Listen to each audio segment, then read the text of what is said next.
This is a sort of oddball but interesting story. It appears, based on the medical records that have been increasingly reviewed over the last couple of months, that Adolf Hitler had not only a micropenis and may have had to sit to urinate, but also had only one testicle.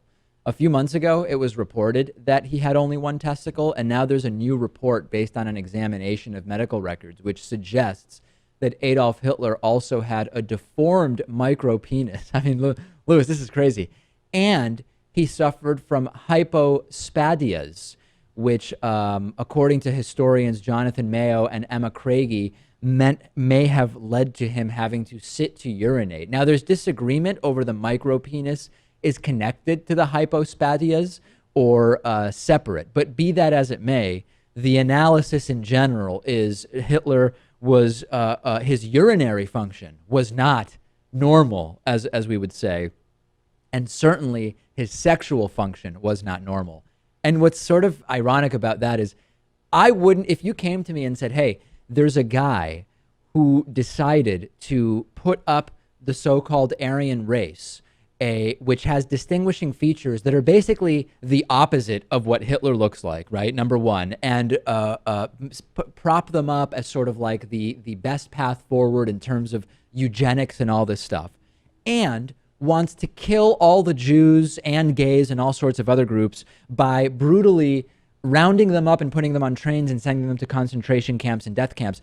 My assumption wouldn't be this dude probably has a pretty milquetoast and standard list of sexual desires, right? My assumption would be there's probably something a little bit off with this guy going on in the bedroom. So this is not shocking to me. Well, I think there's just a lot wrong with this guy. Yeah. And viewers will notice that Dave and Hitler wear the same shirt. Apart from that, this whole thing, I was wondering if his hatred, his seething hatred for Jews, was a result of a circumcision gone awry.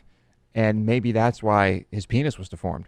If you, Lewis, are giving the intactivists any fodder here to start contacting us in a very angry way about circumcision-related things, I am going to be very upset at your mere suggestion of that. And what I will tell you is that British historian Ian Kershaw wrote that Hitler found sexual activity disgusting and that he had an irrational fear of sexually transmitted diseases. So that combined with the micropenis, combined with the possible sitting down to urinate, I mean, it's all painting a very specific picture of Adolf Hitler, isn't it? I mean, what we can learn from this is quite profound.